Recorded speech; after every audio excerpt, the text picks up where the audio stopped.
Meeting has begun. Introductions, better known as roll call. Starting on my far right. Troy Bollinger. Doug Neely. Brent Haverkamp. Sean Daschler. Karen Morey and Jeff and Alicia are both officially excused tonight. Derek Kugel. Andy Crump. Denise Conrad, staff. Don Robertson, staff. Thank you. Citizen, do you have a comment on anything not on the agenda? No. Oh, thank you, ma'am. Approval of the minutes. Did everybody read the minutes as distributed? Does anyone have any additions or corrections? Do I have a motion to approve them? So moved. Okay, voice vote. All those in favor? Aye. Any opposed?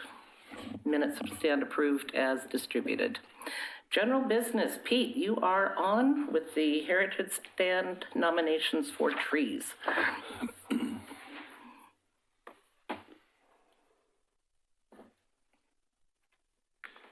Good evening, everybody, and thank you for the invitation to speak. And let's see if this works. My name is Pete Walter. I'm with the Planning Department, and I'm also the staff to the Natural Resources Committee. So here's our presentation. Yep, it works.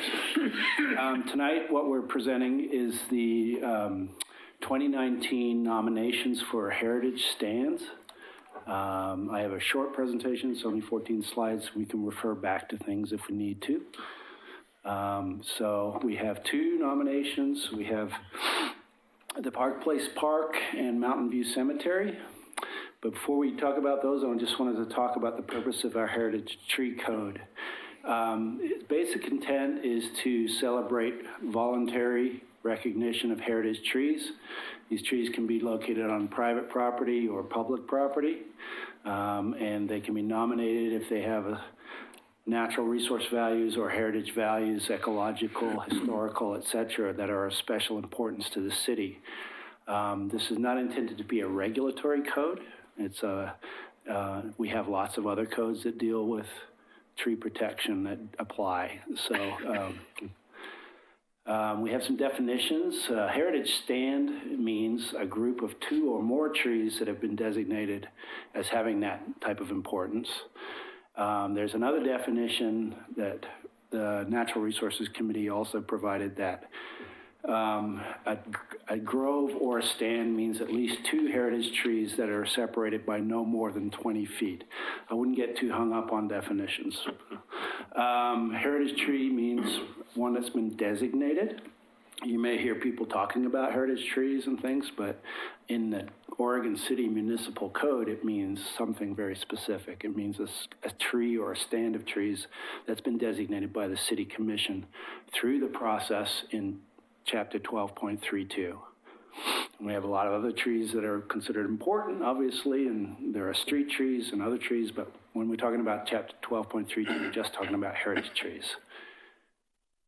There are criteria for designation. We have heritage criteria, and there are 4 criteria, and at least one of these criteria must be met.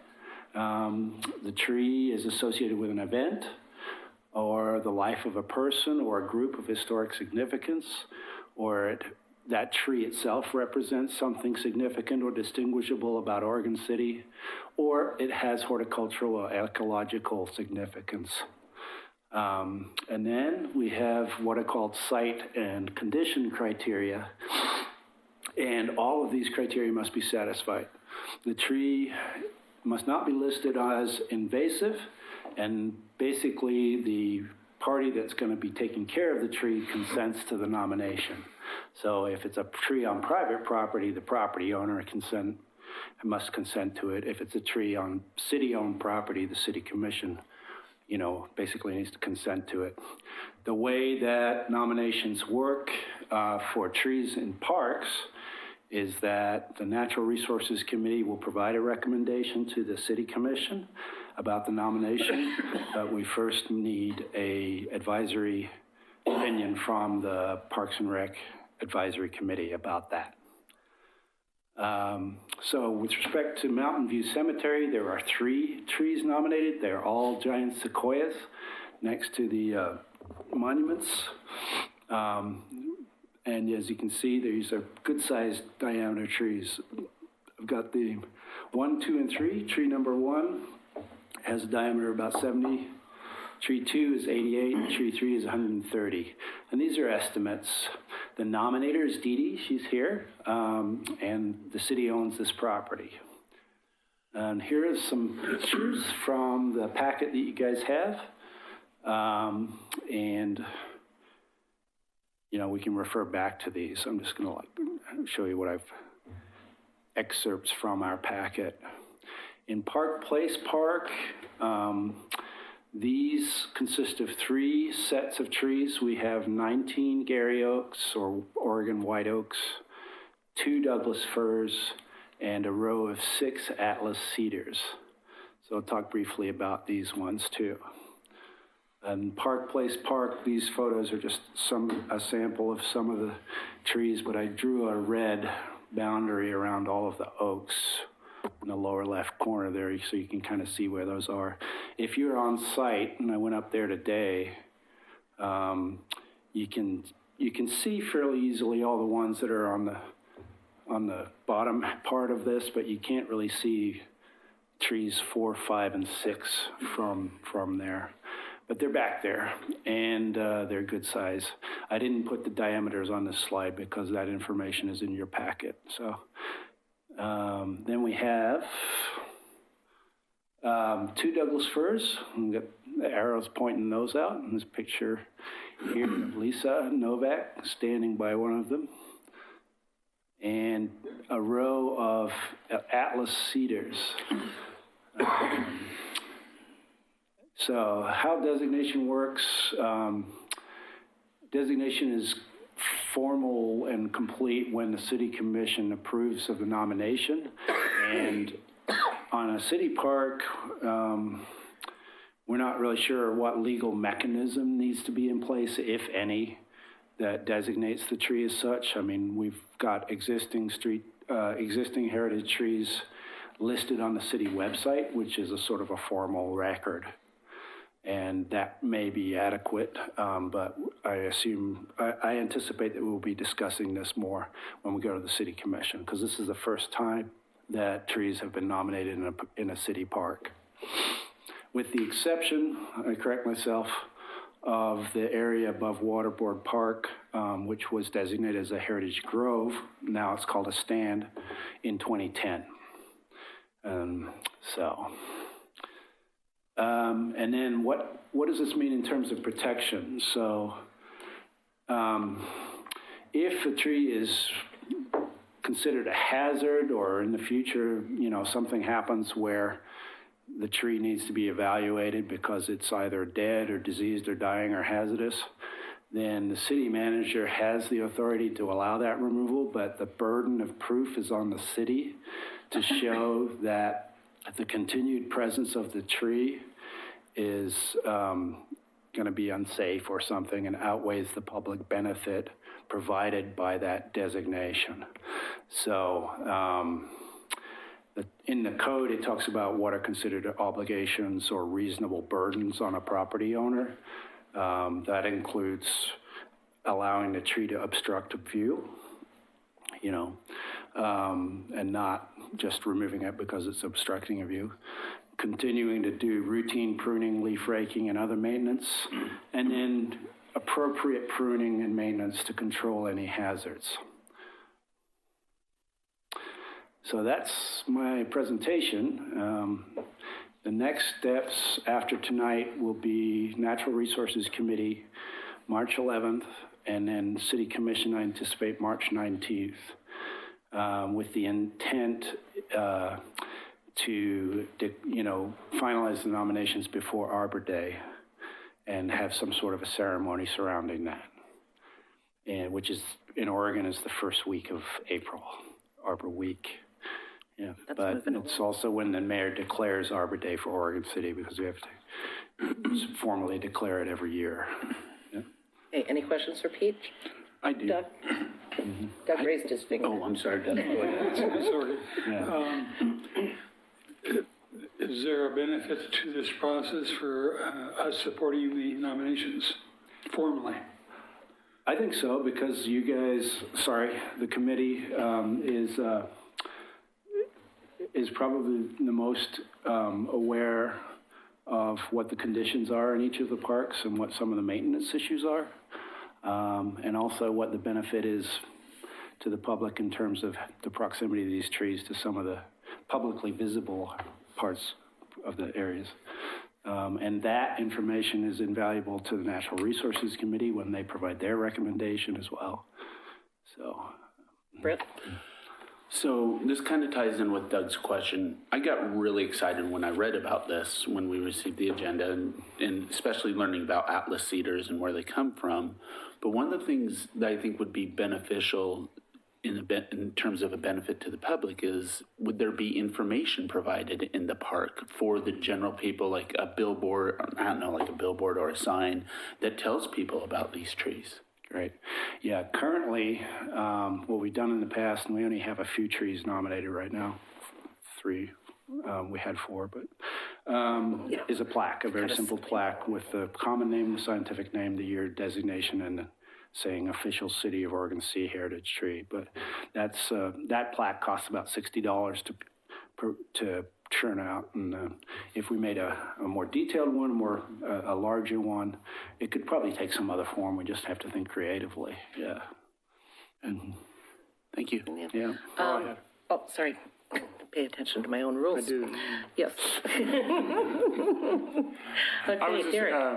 I was interested with the Atlas trees. It seems like they were planted on purpose at where they're at. I wonder if we, I was just interested if there was any information on the source or, who did that. Maybe Dee Dee knows more than I do about that, but, Brian Boyce, who was formerly on the Natural Resources Committee, identified the trees, but I didn't look into what their origin was. Okay, Jonathan, can you come address any question on the maintenance issue side of this? It says one of the things to consider is it a maintenance burden? Pruning. Do you want- And Sean was going to ask that any questions anyway. that you guys would like. Go ahead. Sean? From a maintenance standpoint, do you support this and why? From a maintenance standpoint, You want to refer to the map? no. So we've been, the 3 sequoias actually tie in with what I'm here to speak with tonight is in regards to the Veterans Memorial renovation and the Parents of Murdered Children expansion. So I think that those 3 sequoias are very deserving of the nomination, and I'm supportive of those 3 trees. The other trees at Park Place Park, several of the oaks I'm very, very supportive of. One of the trees is in decline, and so my recommendation from a maintenance standpoint would be to not recommend a tree that is possibly in decline. But the others, as long as they have a good bill of health, we're supportive of, so. Great, thank you. And can you work with Pete to figure out what number that one is? Okay. Dee Dee knows them all personally. Okay. So, and it doesn't prevent you from doing anything that you need to do? No, it would be the same process that we would go through on the removal of a tree. Okay. Any other questions for either? All right, do we have a motion on the Park Place Heritage Stand nomination?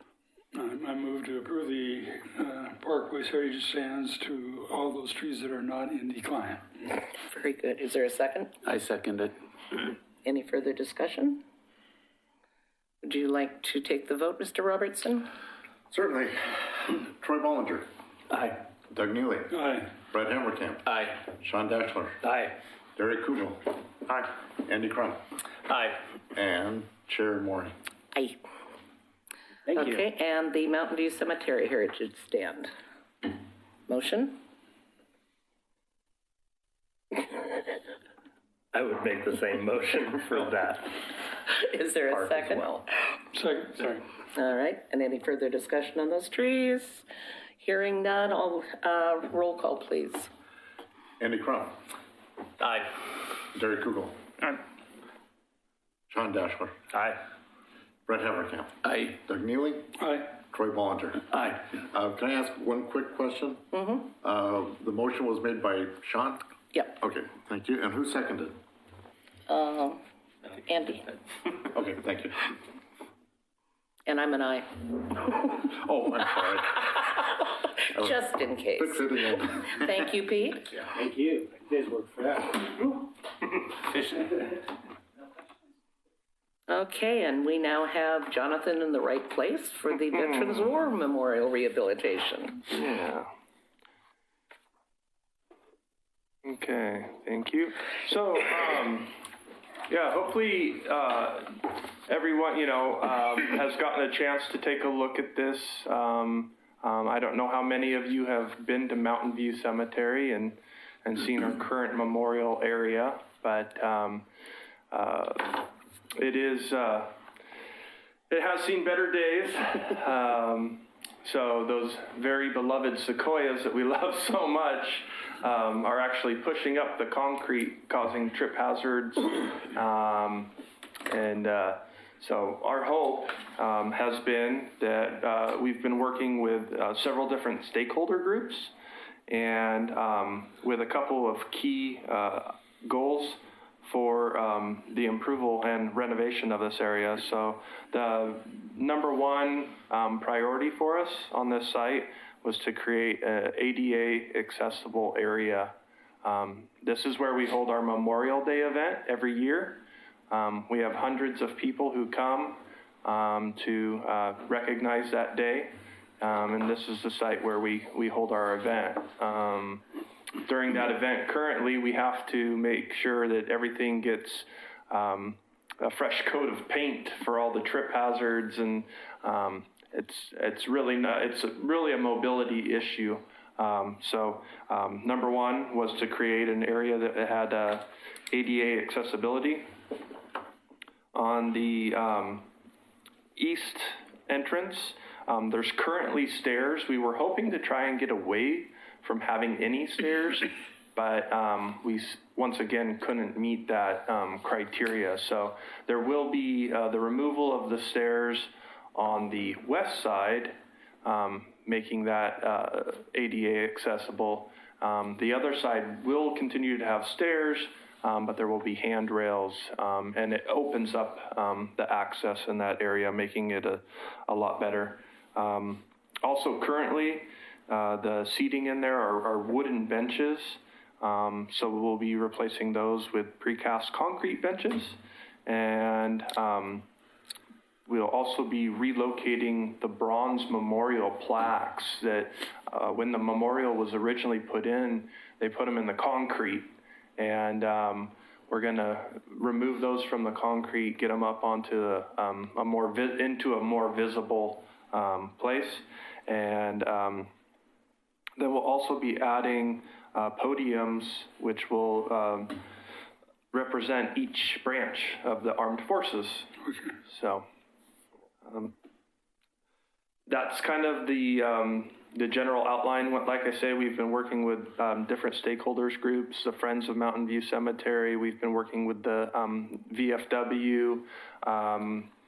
We've also been working in conjunction with my next topic, which is the Parents of Murdered Children Memorial, to try and make it a seamless, tied-in together memorial area so that it has a good flow and accessibility. So if you guys have any questions, we're just looking for your guys' support on the work that we've been putting in. This has all been done so far with grants that we've applied for, and our goal has been to get a shovel-ready project to move forward for approval. So, And I want one clarification. I've been the PrAC representative and the Friends of the Cemetery Right. representative on this committee. And there was something else in my mind and it just fled. It will come back. Oh, no. There was a short deadline for a grant application, and Ginny needed a letter of recommendation. So because we couldn't wait until the meeting tonight, Sean and I signed a letter from the two of us as the elected officers and submitted a letter of recommendation. So tonight, if we have a motion and we approve support of the project, then in the future, any letter of recommendation would come from the full committee and wouldn't have to come back to you. So, okay, questions? It's not about this specifically, but I've always been surprised of the very few names that are on that particular plaque. And I presume there's a mechanism of getting names of veterans onto the plaque. It would be good if we could get the word out, I don't know what that mechanism is, but get the word out of the families who perhaps have had veterans who have died or something, to let them know that there's space available. I don't know how that could be yeah, done. and what you're currently talking about is the memorial wall. Yes. Which is not designated as a wall specifically for veterans, even though it's in that area. It went through, we did all of our homework and all of our research, and we did find where it had been approved. So, you know, it's one of those things where that's an extremely large wall, and it's going to be extremely expensive, if not possibly damaging, if we try to remove it. So we were doing our best to try to work with it, and that's one of the other things that we really want to do in this memorial area is look for ways to communicate better with people. So making sure that we have signage, letting people know what it is, and also in reference to the sequoia trees, I talked with Pete today. You know, he was talking about if it did get approved by the commission to have these 3 sequoias designated as heritage trees, that, you know, could we implement somewhere within the site to have that plaque so that there's something that people can read and understand the significance of these trees. So we hope to have. And I'll have to say, I've spent several years saying, move that wall. But the biggest problem with it is there's no explanation of what it is. No. It's people that aren't buried in that cemetery. They're Oregon City people. Oh, I see. So it's like there's one couple, he qualifies for burial at Willamette National. So he had his name and his wife's name put on that plaque because they won't be buried there when they die. So some of them are veterans, but they aren't all. And but this way now, it's going to actually explain what that wall is. Okay. And then also the existing bronze plaques were all sold in the 50s when that property was given to the VFW. And as far as we can tell, that was their fundraising to build that first memorial. So, and they're connected mostly with World War I, World War II veterans. And I have been in touch with one family and let them know what we were planning. So, and they'll become more visible now rather than being walked all over. Other questions? Well, if I might, does the VFW know what's going on? They've been on the committee. I would guess that was the case. Yeah, the commander's been active in this. And reading through the history, they were involved in the very beginning of the early 50s, and so it was kind of a thing that, of course, the history things had been forgotten, and so it kind of kicked them back in gear to get involved in a project they technically were involved with 75 years ago. And when this area was designated to be developed as a memorial, it was developed to be a memorial for all wars, and we've kind of lost track of that, and so we're kind of hoping that, you know, we'll be able to catch up on that and make sure that it continues to be a memorial for veterans of all wars.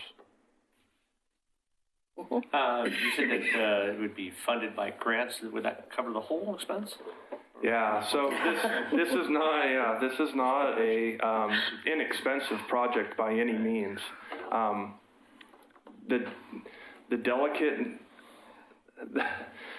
The way that we're going to have to build this and minimize any impacts to these sequoia trees, the way that we're having to wind and increase for the ADA compliancy, the permitting that's going to be necessary.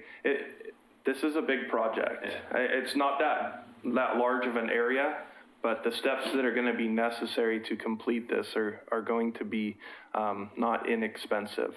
So we have identified several grants that we're going to go after, hoping that we'll be able to get those. We've also been approaching it from a multi-phase approach. So number one for us is going to be the ADA accessibility and obviously the meeting area.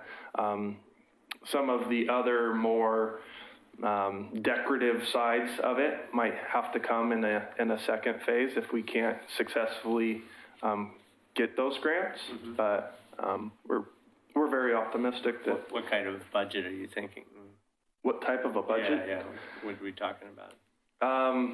I think just roughly off the cuff, it was considered to be about a $300,000 project. Oh. But that's not including the possibility of donations. So we're going to be looking out there for some possible donations of materials, things like that. So just also kind of depends on bids and how it comes in and our phased approach and how we're able to piece that all together. Karen, are the Friends of, called Mountain View, is that what it's called? Yes. Yeah, are they looking at ways to help fund? Well, let's say we're a very small group right now. I'm in. Yeah. But, yeah, I was actually going to add, there's Public been fundraising. some discussion with staff about, this was community fundraising originally, and this would be a really good project to try some community outreach. Jenny's turned information over to Kristen Brown, who's the city communications person. And I talked to Kristen a little bit Tuesday night and told her I'd love to help and see maybe if there's something we can kick off this year on Memorial Day to start getting donations in from the community. Because, the sooner we can get everything done, the better. Grants, you have to wait until they come up. And, True. then we're looking for more grants. What about like for Memorial Day weekend, putting up, phase 1, phase 2, or kind of the scope of the project and possible ways that people can pay, give Pass money? the hat. Pass the hat. Yeah, that's Exactly, yeah. I offered to find some people to volunteer to help stand there with jars, but, and I had, one of my suggestions has been that we have a big blow up of what it'll look like and then information. But I think with Kristen Brown's help, social media, we have hundreds of folks who turn out for our Memorial Day events. So Yeah. I'm asking a naive question, but can you do with public, can you do like GoFundMe type things? No. You know? That's kind of a sticky wicket for a government For a government entity. agency, Yeah. okay. And we're not a 501c3, so. Yeah, okay. Yes. So when you talk about a phased approach, how long are we talking about? Has it been scoped? Has there been a timeline put in place for the different phases, and how many phases do you think? Well, right now we're just looking for approval of what we currently have before we start putting together a timeline. So, but yeah, I mean, we do have that general outline of what we would want to accomplish within the first phase. It's just, again, financially, will we be able to add those things all in? And but ADA accessibility and compliance is number one for us. So are we thinking like each phase is a year, a couple months? Okay, don't know yet. I think so far, so. Do you like the design? Yeah. I do. I like what I see here. Yeah, So- he's been talking about, demolition will be staff. And then the grant that Jenny just applied for is for the retaining walls around the space. And then going to sequence the grants to phase stuff in. But the sooner you get the money in the door, the quicker we can get to it. Yeah. Because this is a shovel-ready project, so, which is wonderful. That's what we needed. Okay, so basically we need a motion in support of the design as presented and moving forward on this project. I motion to support it. And I'll second it. Second? move ahead on this project. Who gave the second? Sean, Thank you. any further discussion? I guess I have a question, and I believe I probably know the answer, but I think it's important to ask. It's all grant money, as you mentioned. I mean, you said grant money, but I assume it's all grant money, correct? Currently, yes. Oh, so is there other? We haven't raised the money yet. Is there other money that's not gonna be from grants? We haven't identified those funds, but Okay. if it gets to the phase 2 and we have a new biennium, then there's the opportunity for us to budget for that. Okay, then I guess, let me change it a little bit then.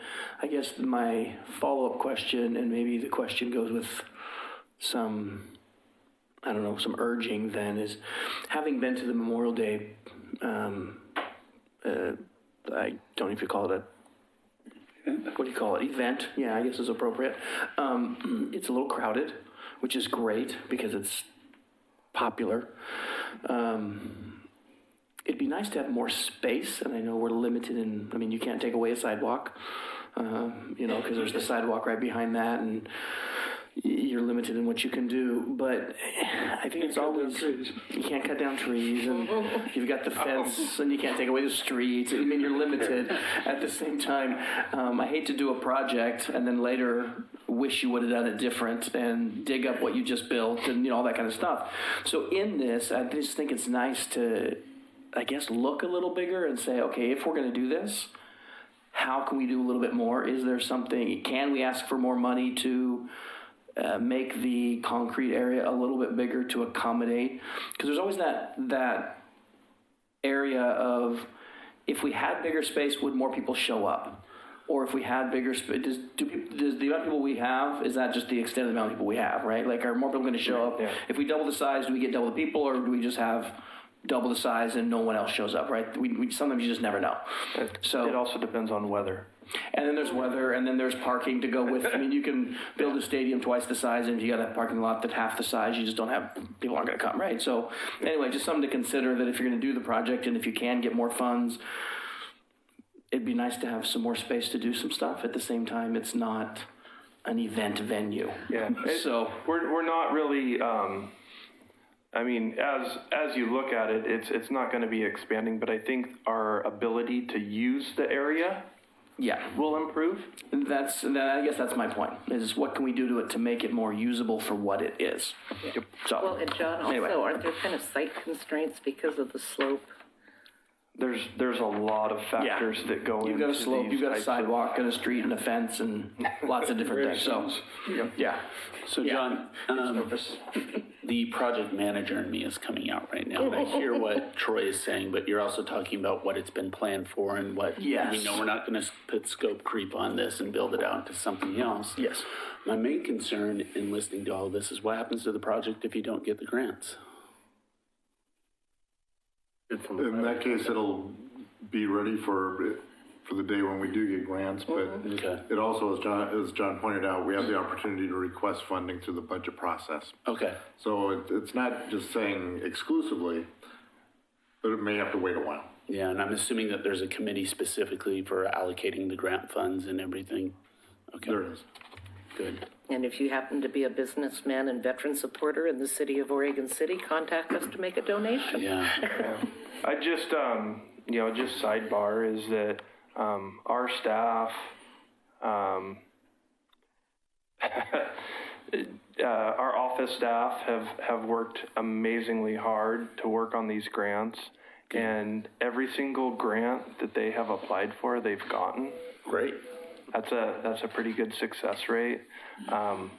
They're just phenomenal, And so I'm pretty positive and optimistic that, that we'll be able to get those, but not going without that. Yes, there are possibilities that we would not get them. It's a great purpose too. It is. It's a great project. Absolutely. And I wasn't trying to put naysaying into it, but it's just thinking things through. Devil's advocate's always out there, and It always works. We'll just keep looking. That's yeah. Well, and then that, you know, this project also ties into the neighbor project right next door. So they're not here tonight with us, but Mary Elledge and Bob Elledge have been the heart and soul of putting together the state's only Parents of Murdered Children memorial for all of Oregon and part of Washington. So that's the other side of this, is that we have that area, and we're also going to be doing improvements there. They actually have their funding for their project. So, and that'll, like I said, there's actually going to be the walkway that will then tie into the war memorial area. And Right. okay. So let's get you to that in just a minute. Any further discussion on the motion? No. Hearing none, vote. Terry Kugel. Aye. Andy Crum. Aye. Sean Dashler. Aye. Brett Haverkamp. Aye. Doug Neely. Aye. And Troy Bollinger. Aye. And Chair Moran. Aye. There we go. And I have a comment now after the vote. I just wanted to commend you for the work on this. I think this is an outstanding project. From my knowledge, it's either Karen or you started this whole thing. And, I just picked on him a lot. you know, and you and I started talking about this early on, and you and I have talked about it before too, and it's wonderful to see where it's come from to where it is now. This is just kind of a grassroots effort. The second is a question. Would a project like this, I think the answer is yes, but I'm going to ask it anyway. So if another nonprofit in the city, such as the VFW, attempted for a Metro Enhancement Grant to support this project, would that be one of those things that would qualify? I'm thinking because weren't there Metro Enhancement Grants that were done by private individuals for other park facilities? I think Jenny's applying for that. yeah, that is one of the grants Yeah. that Because we're you planning can do it on. as a But are city you now. talking about trying to do it in conjunction? No, as I asked that, I forgot the the city city's can apply. now allowed to do that, and they used Correct. to not be allowed. So I was thinking if that would be a way to bring in outside money, but you're already going for it. So then I think what you should do, if nothing else, is ask the VFW for an endorsement on that grant. Yeah, and the VFW said, let us know that there's also other grant opportunities through them that we could possibly apply for. So we're looking into all those options, but obviously grants take a lot of time too, and we're also a 55-acre operational, 5 days a week. So And two people answering all the phones for the park We'll department. do what we can to help get you the money. and the park department. Okay, on with Parents of Murdered And to Children. answer your first question, sorry, Karen, was it me or was it Karen? It was time. Yeah, it's teamwork. It's making it all come together and working together for success. So And I just think it's important for everybody to know, though, that this was how it started. You're out there every day recognizing here's a dilapidated thing that shouldn't be Scary. that shouldn't look like that anymore. Some of these things I've seen Doug do that before with other issues, and after a while it takes somebody to stand up and say that's not right. We need to step up. we'll get there. Okay, POMC. Yeah. So the parents of, you want to bring that up? Again, I've already spoken a little bit to this, but so it's the one and only in the state of Oregon. We hold a service here every year in the fall. I don't know how many of you guys have been to this area, but it's very, very serene. Unfortunately, one of the, and it makes me think to your comment, Brent, was that, as a project manager, you're thinking, and they built this area and thinking with growth and expansion, and unfortunately, all the walls are full with names. And so what this project is to do is to add an additional 8 walls. The walls are numbered up there. We'll also be adding additional seating to try to make people want to linger a little bit longer, maybe spend some time in this area reflecting. Let's see. A memorial shelter for families. So one of the problems that we have in this area is that a lot of the families like to come and leave items. And a lot of times either just the wind blows them, things go missing. So number, is it 14 on that map? 14, yeah, is just an area where families can kind of come, maybe leave some items there. We get decorated rocks, flowers, again, different decorative items that family members want to leave, and they were wanting to have an area, and we were trying to get them something where it's not necessarily on the memorial area itself, but maybe more offset, something a little bit more private for the families to utilize. Part of their project will also install a life-size bronze angel statue. And then just overall, right now as you come up the steps from the POMC, you're out in the lawn area. And what we're hoping to do is connect that lawn area over to the Veterans Memorial using crushed granite, so it will be ADA compliant, and then we'll be connecting that through. So we will have a loss in some of the lawn or grass area, but we're also hopefully going to be adding more to the landscape area. So again, I don't know if you guys have any questions or concerns about this one, but we're just looking for approval of it and moving forward. Yeah, go ahead, Doug. It's not a question, but if anybody ever has a chance, I'm sure a lot of people have visited, but to walk around the backside, because I don't know what to call them. They're not sayings, but they're statements. And I was really particularly moved by one. It said, "You don't get over grief; you get through it." And it struck me as a very good statement of how people look at grief and so forth. And it's so if you ever get to the backside, there are interesting things to see on the backside as well as the nameplates themselves. Yeah, and that is one component of it too, is that hopefully that will connect up to where the new stones will be, where we're having to add the names. So, yeah. One of the things I didn't realize till I looked at it more closely, you do get a sense you're walking behind something, and people do miss that. This actually kind of increases that flow, especially since you'll be able to see the shelter. And if you can't tell, because this blow-up is the first time I've been able to see it clearly, on the left, the ex-patio is the Veterans Memorial.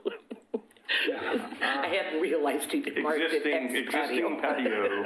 It will be the ex-patio. All right, is there a motion of support of this as designed? So moved. Second? And vote?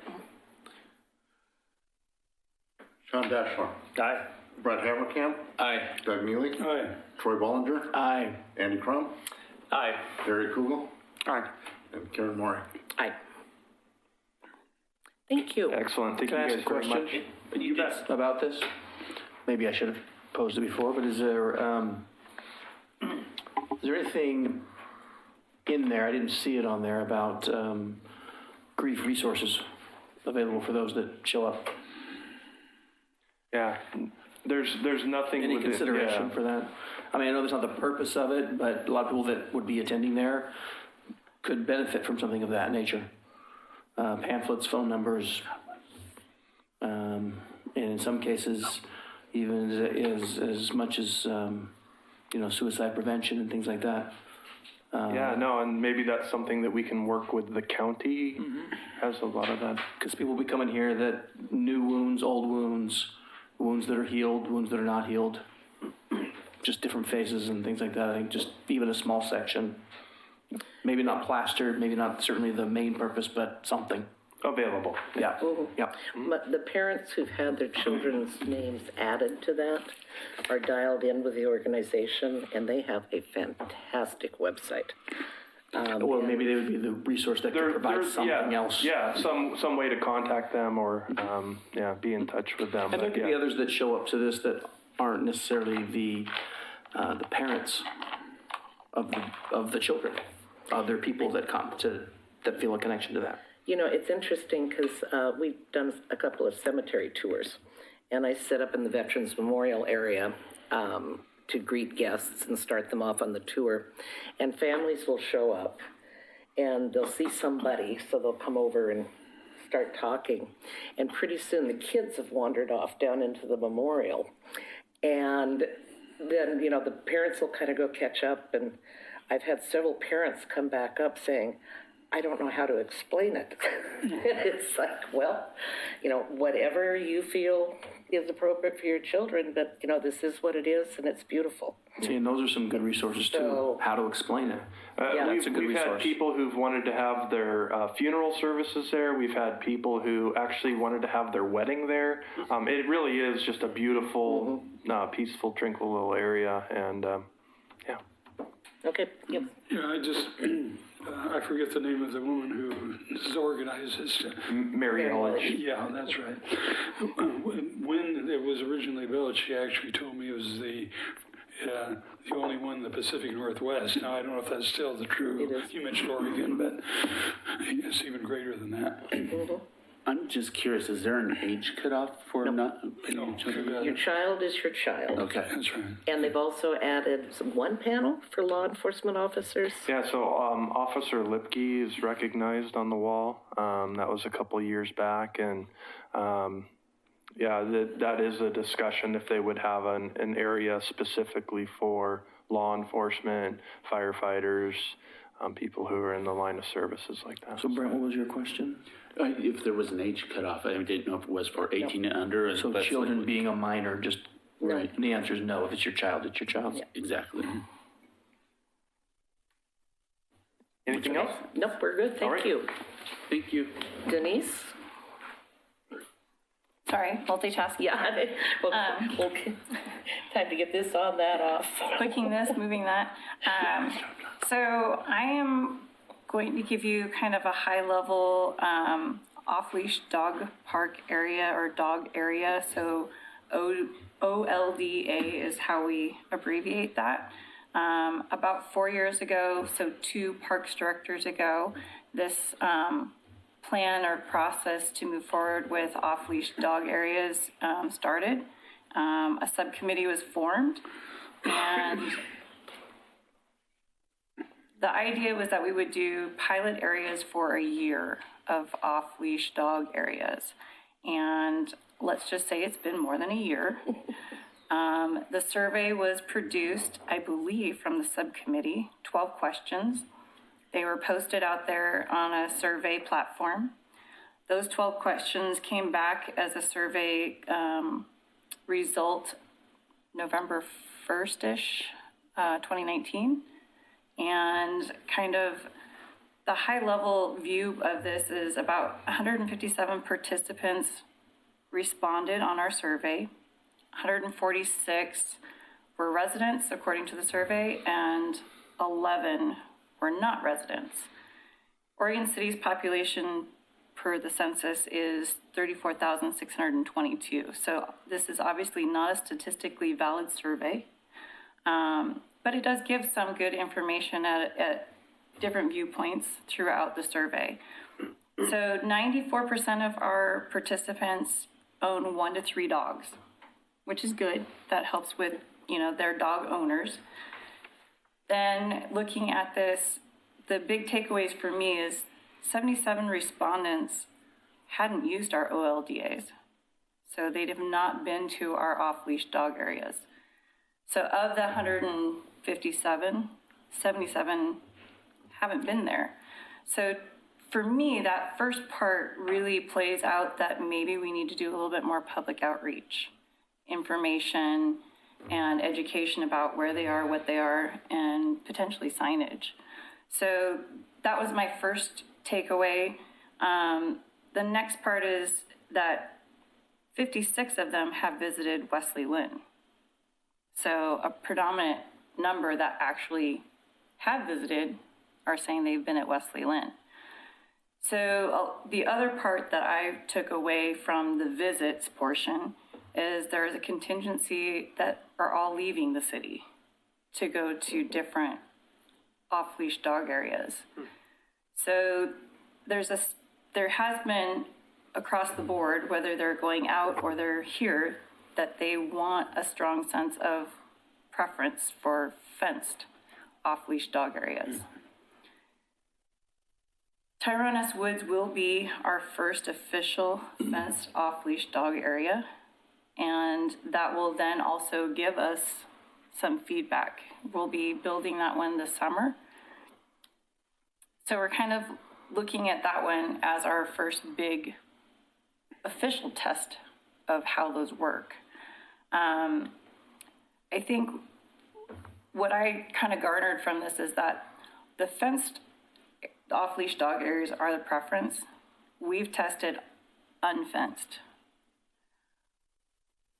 I went up and I talked to planning to see what it would take for us to do some temporary fenced areas. And it doesn't take much for us to do them in some areas to test it. So I guess I'm coming back to say, I think that in and of all of these, there's suggestions for different park areas to have dog parks.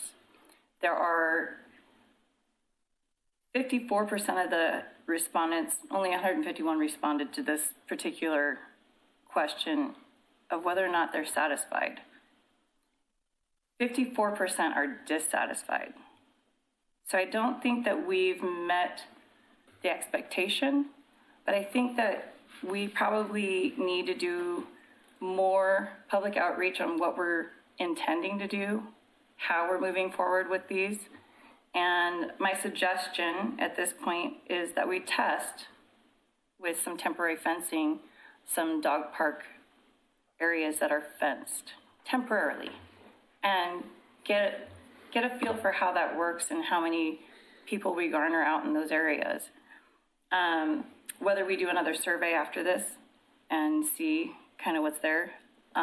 For me, it looks like a lot of our survey participants weren't the ones that were out there in a lot of our off-leash dog areas. So I guess I'm looking to PRAC, seeking a recommendation to support a process to formalizing some of our pilot off-leash dog areas, fenced or unfenced, and testing a couple of temporary fenced off-leash dog areas, and devising a plan to move forward with that. So it's short and sweet, but there's a lot of conflicts within the information in the survey. So I didn't want to dive into the weeds of it, but just give an overview projection of, I think, what the feel of the survey brought back, and then kind of get into a process of moving forward with our off-leash dog areas. Are you saying that 54% said they were dissatisfied? Was that related specifically due to the fencing or just in general? That was just a general question. It's hard to assume too much out of the survey. You can garner from different perspectives off of a survey like this with a lot of individual responses that are put into these. But there was a number of individual responses that said they would like to have fences. Yes, 75% of the respondents said that they would prefer fenced or prefer fenced but don't use off-leash dog areas. And then 20% said, so the question was, would you be more likely to visit a fenced dog park than an off-leash dog area? And 156 answered. 75% said that they prefer fenced or they prefer fenced but don't currently use an off-leash dog area. 20% said no, but would visit both an off-leash or a fenced. And then only 5% no, they preferred unfenced off-leash dog areas. Unfenced off-leash. So it's a small contingency of those who answered the survey that would want just unfenced. But I think it's predominant in some of the individual answers where they were visiting that were outside of Oregon City were fenced. So a number of these respondents had a preference for fenced. Yeah. And how big does it have to be? Or is there a 100 by 100 football size field?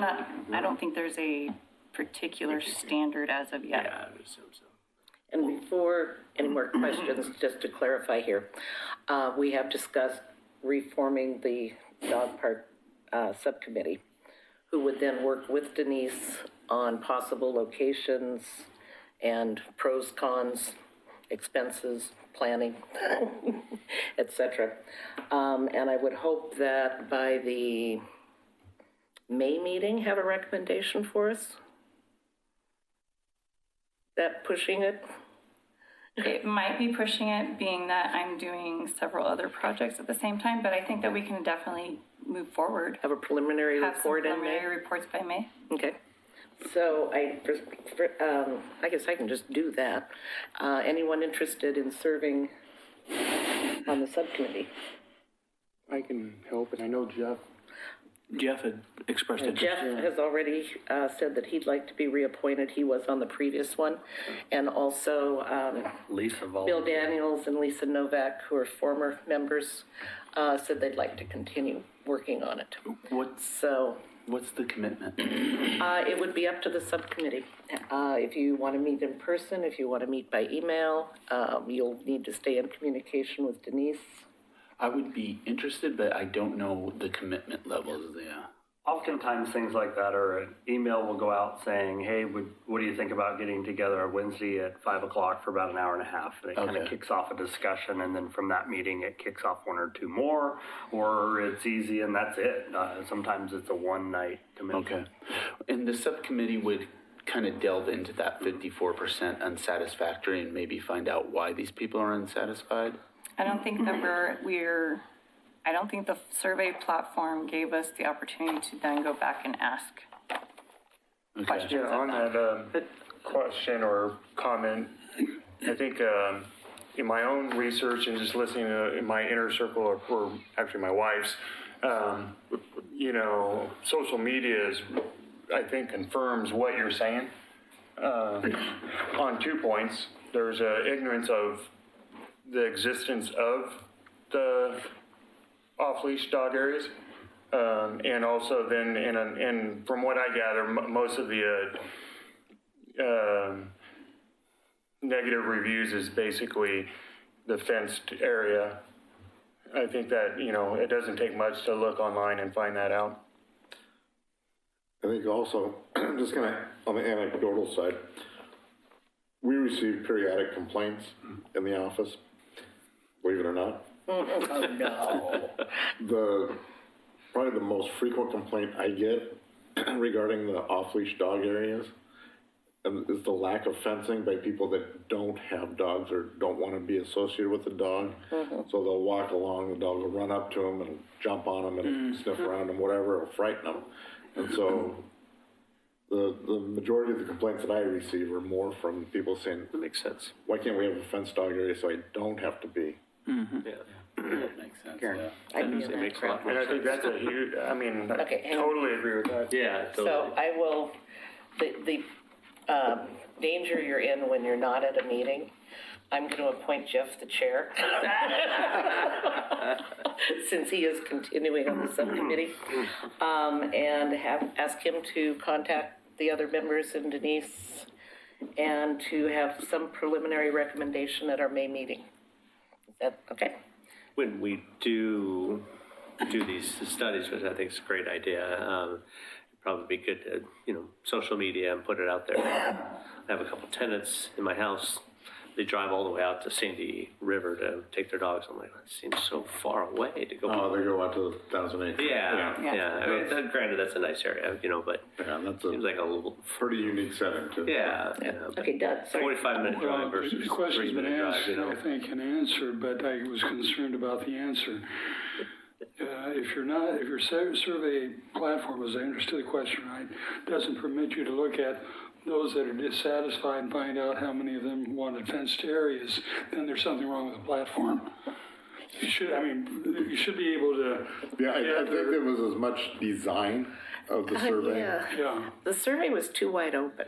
It needed to be narrower. You know, and unfortunately, sometimes you get some of the best minds together in a room and say, let's do a survey. And unfortunately, the best minds aren't necessarily skillful survey designers.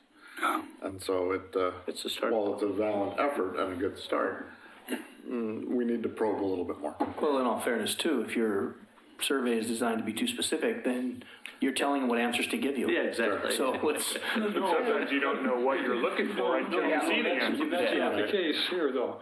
You could have the answer from an individual, like, I'm dissatisfied, another answer on the question, you would prefer a fenced area, and then collect all that information. You can. Yeah. No, I'm not disagreeing. I'm simply saying, agreeing with Don, there's an art in designing a survey, and if you're too specific, Trust you're telling them what to tell you, Yeah, that's right. rather than asking them what you want to know. Down here at the So, statistics. I've been involved in surveys to some degree in my statistics, yes.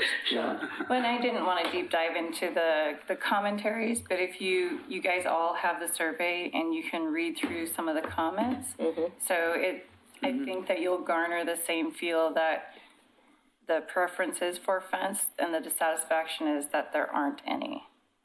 Yeah. So my comment, I've got a lot of history on PrAC on this topic. Lisa Norman, who was chair of the PrAC in August of 2013, first kicked this topic off. I have the email right here.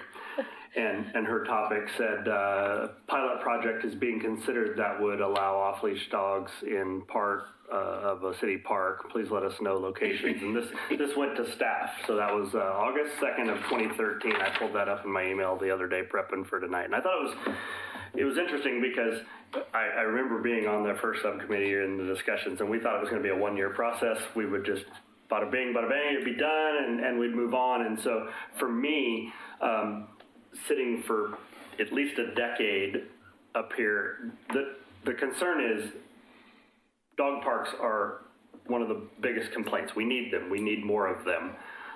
And what I didn't catch from any of the survey, though, was are our current 4 locations the right locations? And that was what the initial purpose of the test was for. We tried to space them in different parts of the community. So I think that's very important. My first guess would be Wesley Lynn would be the best place to toss a fence up and test it. I am all in favor of that. But just putting that out there that we can't move it quickly enough on this. I know project management of other things take priority, but just in general, I'm glad this is back to the forefront and we're not losing sight of it.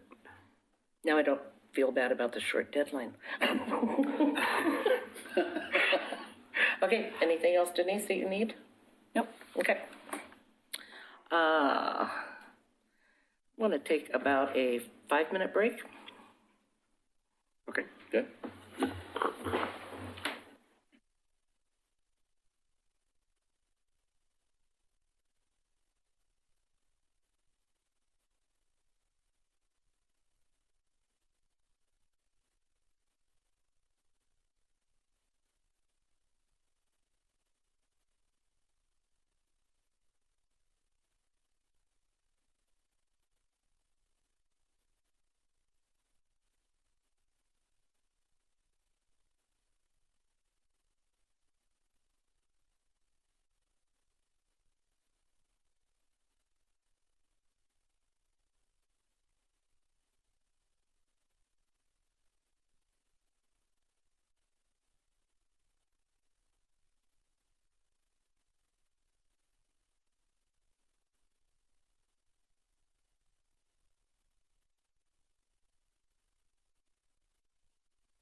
Okay, we are back.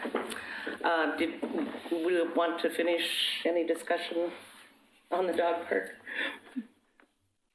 Apparently not now. Okay, down to the goals. And I'm going to preface this. Click on goals, the word goals on your screen. Click on documents. Then click view document on the little pop-up box. So literally we are all on the same page.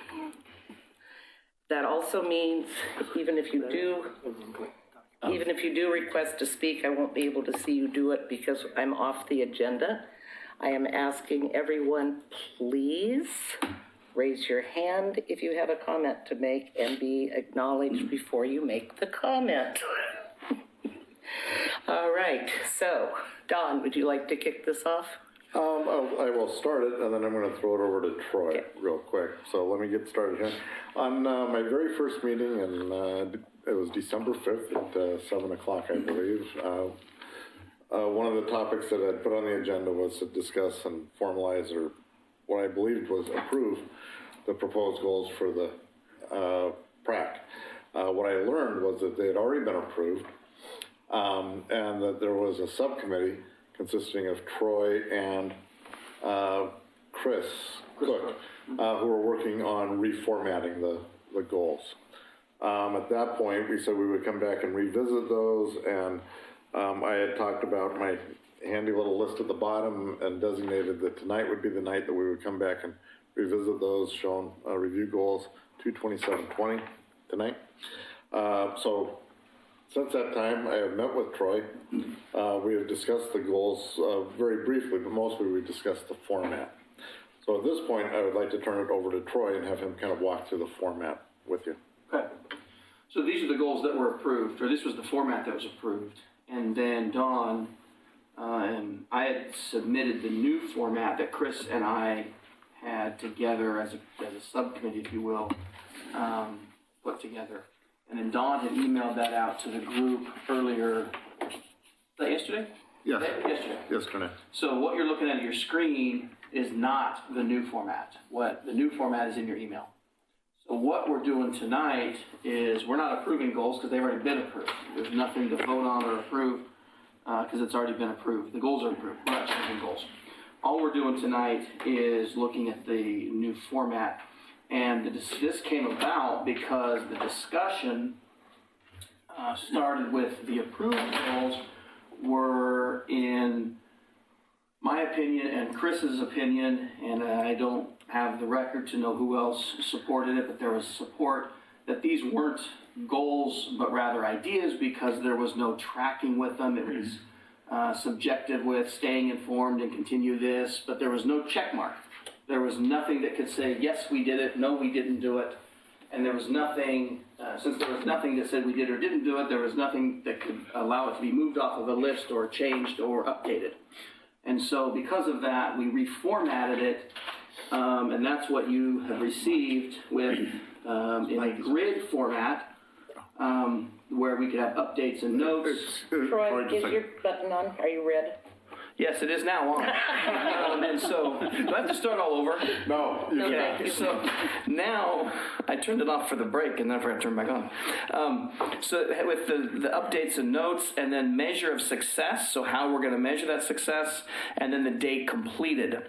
Once completed, it can of course stay on the record but removed from the list. And then down below, we all agreed that there were some items that were of importance, and we left these on there because although they weren't our main focus, there were members of the committee who believed these were still of importance, and we didn't want to just kind of throw them away or take them, off the radar. But they weren't goals. They weren't where our focus was going to be. And we didn't change those because they weren't checklist items, but they were kind of to stay on the radar, and they were left on there as is. And if we agreed at some point to move them up, then they would need to be changed to checklist items, things that could have a check mark and changed in the format. So that's what got us to the document that was emailed by Dawn yesterday. That's where we're at. Any questions on that? So we have some new people. So has We're part of that. everyone looked at the format? I'm glad to hear what you said, Troy, because when I first saw this, the first thing that came to my mind was how do we know that we are achieving these goals? The way that I always format goals is in the SMART format, Yes. which is specific. I had to just Google it really quickly because I always forget what R is, but it's specific, measurable, attainable, relevant, or realistic, and time-based. And so to put timelines in how you're going to get there is very important to achieve these goals. And that we used that term SMART goals when we had our discussion was exactly that reason. Yep. And so it's important to note that we didn't change the goals. We simply changed the format. Now you'll notice if you look at the two documents, there are some things that have been omitted and there's some things in red on the first one. And that's simply because by the time we got from one document to the other, there were some things that were done. So they came off. The only thing I might change or add or make a comment on here is like line item number 2 is to continue to advocate for and be involved with Willamette Falls and other regional projects. I feel it would be very good to define what other regional projects are. If you look at the New one? the new one, Is it? we broke that out. Okay, good. Thank you. Well, to some extent, because the reason it's originally said other regional projects is because it was kind of as they come about, as staff brings them to us, as maybe the public or other organizations bring them to us. Okay. We wanted to, and keep in mind too, Brent, that these goals are public, and it's also our way to communicate to the public, here's what you can expect from us. And so we want to be able to communicate to the public, we're not limiting our scope to this Willamette Falls project or to the Clackamas project. We're also going to hear what you have to bring to us. Okay. And so we wanted to communicate to the public, because this is a public document, to say if you have something that needs to be heard, we're going to hear that too. Okay, thank you for clarifying. So we can't really name them, but we want to give the message of we're going to hear them. I like that, and I'm glad that you put it in that. I didn't view it from that point of view, but now that you say that makes sense. And if they're brought to us and then they have a name, then that's when as PrAC we decide, okay, this needs to have a name, it needs to have its own line item and be identified in the goals. Okay. You need to make one correction on here. Only one? We're doing good then. You have initiate formal naming process for Glen Oak and Filbert Run site. we can mark Glen Oak as done before we even wrote these. Clarify Don, that do you want me to do that, or are you going to make a note and do that? Okay, so then Make a note. Okay. the intention from here would be time-limited March meeting review goals. And in that use of the word review, see where we are on each of the goals. Is that a question to me? Yes, that is a question. Well, it says at least every 3 months. So, depends on how you want to handle that. Do you want to, I guess, are you looking at it kind of every quarter, like March as being the first review of the year? Is that what you're thinking? That would Well, we've make got sense on our with me. future agendas here says review goals 2/27/2020. And that's us here. Oh, this is 2/20. Never mind. We got that one done. Okay, so the easy calendar for me is March, June, September, December. And that's a nice closure in December to see where we are at the end of, because these are biennial goals. So this December will be the end of 2 years. John? I like the new format. I think it's outstanding. Do we need to take any sort of public move to reaffirm the new format or anything, or just if everybody has a consensus, we move forward with the new format? I think that's all you're required. Yeah. And I asked Don to get copies of the city goals, which he did and handed out to everybody. You might want to review some of the city's goals regarding parks. They're not exactly lined up. And I definitely suggest next year that maybe the committee sets their goals after the city sets their goals and they echo the city's goals. Mm-hmm. So, quick question, and Troy, maybe you can help answer this. So, like the additional items of importance down below, which are things that we don't want to lose track of, how do they get moved up into the main goals area? There is not a process for them to automatically be moved up. The way they get moved up is somebody on the committee brings it forward and decides, or not decides as the member, but the committee then decides if it's moved up. Ideally, and somewhat theoretically, as in with any goals, the ones on the top get completed. So the idea here is because these go through 2021, we don't want to get in a situation where 9 months into 2020, everything at the top has been done, and we got nothing to talk about through the end of 2021. We're done. We wave our hands. We're not even going to meet, right? Goals are done. We're over. So ideally, all of these lists keep moving, and so as things get accomplished in the upper section, things from the bottom get moved up or erased. Maybe they become less of importance, things aren't as big of a deal, or things just handle themselves before they become of greater importance. Even the bottom section, we can add to it as a committee things that become more importance that maybe I can't even give a suggestion or an idea because maybe it's not of any importance right now. We're not even aware of it, right? And so these things they're kind of fluid and they keep moving. For example, they initiate the formal naming, done at some point, right? The Clackamas Park, the master plan, done at some point, and these things will come off the list. And the other part of that is too, staff is aware of what's on there. Mm-hmm. And as staff priority and time allows, some of those may just naturally move up. If staff decides that it's time to name this park, or, gee, we haven't had that fun in a long time, let's name this park. And also as we do the reviews, we may see a place where it's time to move that one, Sean. I also want to say I really like where the conversation on this is going, but I think that one thing we should change our tone on a little bit is rather than trying to make our goal conform to the city commission's goal, I think we should have our goals such that they are ready to provide input to the city commission for their goal the day that they establish them, so that then they're congruent with ours right from the get-go. I think we should be advocating for that stuff in the months leading up to theirs, so that they're not relying on simply a staff member's one opinion, expertise, but also the rest of us. I mean, I think it's really important to change that. Good. Okay. One thing I do want to point out about this format that I'm not completely satisfied with, well, not even the format, just the goals, is I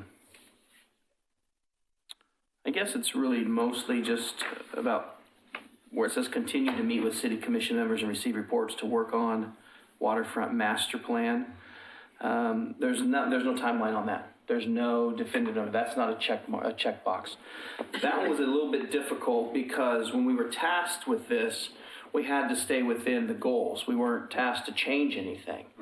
So we didn't feel it was tough to have a timeline on that when there wasn't a timeline in the goal. And so as we review these, it's my suggestion that as we review these on every 3 months or at the appropriate time, that as a committee, we change that goal to be more in line with the SMART goal. But the two of us didn't feel we could actually change the goal because it would require then a discussion and a vote and redoing the goals and all that. So we kind of had to leave that one a little bit sloppy. But anyway, I just wanted to at least point that out. The Parks Master Plan and Clackamas Park Master Plan. Both need dates, but those are also goals from the City Commission. So those two may be a suggestion next meeting on what a reasonable timeline would be, if we can figure out where the commission is. Well, but that's not my point. We don't get to control those dates. That's what I am saying. We need to get that information through staff if there's any idea. I'll talk about that at the update. Okay. At the next update. A lot of that is going to be budget driven also. Okay. Yeah, but my point is not those at all, but the continue to meet portion. And we may want to change that to meet with the city commission X number of times, which again, if they don't agree to meet with us, then we can't control that timeline either, right? We don't drive that. We don't, and so we may choose as PRAC to even remove that as a goal. Doesn't mean we're not concerned about it, but if we can't control how often we meet, then we really shouldn't have it as a goal as how often we meet. If we can't control when the master plan is finished, we can't really have a goal as to when we finish the master plan. You can't make it a goal if we don't get to control it. So, Okay. something to think about. I wanted to point that out. On to member reports. Anything exciting to report? Okay, Derek. No. Of course, I always have to have something. The next cleanup at Mountain View Cemetery is on Saturday, May 2nd. We'll let you recover from all the Earth Day stuff going on. And that'll be from 9 a.m. to noon at Mountain View Cemetery. And if you go on Facebook to Friends of Mountain View Cemetery, there is a link to the SALD sign-up or an email address that you can email to me, and I can record that you will be attending. We like to try to get the attendance in advance whenever possible. And that was that. So I have one member report. I attended the daddy-daughter dance with my daughter, and I would say that it's, I really repeat myself every year. It's amazing. It's outstanding. The staff does a superb job. They should be commended on it.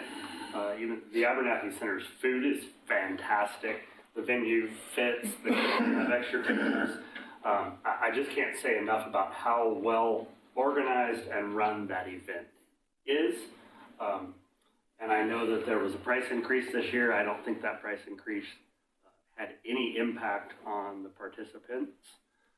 And I heard no comments. I mean, obviously the dads kind of talk around the tables, and it was fantastic. The one challenge that I know that staff has every year is what things to do there. So they have a photo booth where you can put little fancy face things on and take your pictures, and that thing worked really well. The balloon, I don't know, what do you call it? Balloon maker guy.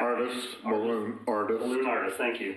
Our first year there was one, and it was probably a 45-minute wait, and they've increased that to 2, and I think that works very well. Obviously, they had to pay more for it. The other challenge every year is the younger kids, they provide like a craft table, and the craft table this year, I think, was probably a flop. Other years have been outstanding, and so maybe go back to what they've done in the past. Good. But all in all, just amazing job. Good. So please pass that on to them. We certainly will. Brent? No, thank Doug? Not specifically for Prague, but it's maybe more general interest. The Greater Oregon City Watershed Council is putting forward a grant proposal jointly with the Metro Regional Government to actually get woody material on the lower 7,000 feet of Newell Creek before it goes into the Abernathy. It is identified as steelhead spawning ground, but this will create pools and spawning opportunities in that area, and that grant will be going in for request in March. We're almost certain to get it, but it still has to go through a review process. Fred? I have nothing. Staff? I do have several things tonight. Even though John had already talked about this for our viewing audience at home, whichever way the camera is shining. We do have our Oregon City Enhancement Day scheduled for Saturday, April 25th, 2020 from 9 a.m. till noon. I would encourage anybody out there in TV land that has any interest to be sure and check out the city website for full details and exciting information about that activity. At your table, at your seats, you probably found this notice from the Travel Oregon. Matthew Weintraub from our travel and tourism section has been working with this. You'll notice that on April 14th, Travel Oregon will be doing one of their Willamette River Recreation Studios here in town. It will be at the Tumwater Ballroom. And we'll be dealing with the stretch of the river between Willamette Park and the Milwaukee Bay Park. There is a small cost for it, but Matthew assures me that any PRAC members who are interested in attending, with the pre-registration, that fee will be waived for you as a well, let's just say that's how you guys make the big bucks. So, operation here. The third and final thing that I'd like to point out is that my understanding is that sometime next week, the position of Parks and Recreation Director will be posted and become available for review and hopefully for applications. And you heard me correct, and I said it correctly, Parks and Recreation Director. Finally, one I can remember. Yeah. It's like community development, community served, community. What is that title? Yeah. Well, that's why it's Parks and Recreation Director. Thank you, City of Oregon City. That's all I have for you tonight. Okay. I had a question that came up in my brain late last night. I had been working with Phil in a subcommittee on signage for Library Park, and we had finalized a design for the sign. Has that come to light anywhere in what you found? It has not, but let me do a little bit of research on the signage for Library Park. Okay, let me do a little bit of research and get back to you on that one. Okay, because we'd gone all the way through full approval of the final design. So. Let me take a look, see and see what I'm sure it's there. Okay, so is there anything off of the future agenda items list that anyone would very much want to see next meeting? Yes, next meeting being March, heading into the summer season, I'd like an update on Tyrone's construction progress if possible. Okay. I don't know if it's next year. Okay, and is there anything new to report on the Operations Center? We can do a quick report on the Operations Center in March. Okay. It won't be a full detailed report, but we can kind of let you know where we're at in that process. Okay. Done. It's been a long time since we've had a joint meeting with the City Commission on funding. We need to pull that in somehow, and because we just had that one meeting, and then that's it. Yeah. It's critical. I was going to bring that to you in, wanted to come back in either April or May with some discussion information on that. Let me shoot for April on that. Okay. And I just noticed that I will need to have an excused absence next month as we will be in Southern California for spring break. So if you want to do the Tyrone Woods that month, that would be fine. I can watch the video or we can push it to April. We can do it on the 4th. You had one more report. Buena Vista House. Oh, yes. My understanding, late email that I received from Laura Turway, that the state did approve the historic designation for the Buena Vista House. It sounds like they're going to extend the boundary, not just to the walls, but like 4 feet out from the wall. Walls of the building itself. So it encompasses a little tiny piece of the ground. My concern was that I was planning on doing a miniature golf course around there, like a windmill, and probably not a good idea. No. Okay. Thank you. All right, we are concluded. We are not concluded. You asked me to raise hand, so I raised hand, and I got missed. I don't mind a request to speak button. It doesn't. Did it work? Because it's not lit up. Does it work? Future of, it's not showing up over yeah, here. Mine's grayed out. It's not working. So, Don, I think it was last year, we had 2 ladies that came here, made a presentation about their private kayak canoe business, that they were going to do a kiosk out at Clackamas Park. They talked to us, gave us this presentation, and they were going to come on like a Saturday, Sunday, and there was a rental business. And you could walk up and rent a kayak and canoe. Do you remember this, Denise? I don't think you were at the meeting, but I wasn't at the meeting, you probably but knew about the business, I'm sure. I'm aware of it. And they came and they presented to us. We all thought it was a pretty cool idea. It was a private business, and the city was going to allow them to do this. I would be interested to hear kind of how that went, especially with the master plan, and as we're thinking about use of space and different things. And I don't know that I mean, it's up to you and them and how that works out. I don't know that we need them to come make a presentation if they want to, and you decide that's fine. I'm okay with that. But even just an idea of some kind of report of, was it successful, was it not, how many people did it serve, how many rentals did they do, just to get an idea of if that type of pull-up kiosk business was good, maybe how it impacted space, if there was any revenue that came to the city, because I'm assuming we charge them some sort of permit, use fee, something, I don't know.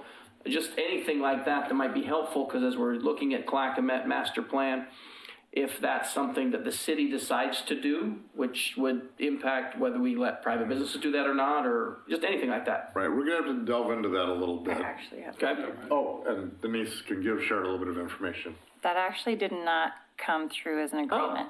It didn't actually happen. They, I think, opted out of our site and had another site available or chose to do something different. But I just know our agreement did not collaborate. Because we were all for it, but then they decided to go Yes. elsewhere. That's my understanding. I was wasn't an easy involved in it, report. but that is my understanding. Do they still run kayaks there at the marina? Sam does. Energy kayak is still Yeah. there. Okay. Okay, well, that was a quick report. Booming. There you go. Okay, all right, we are now adjourned.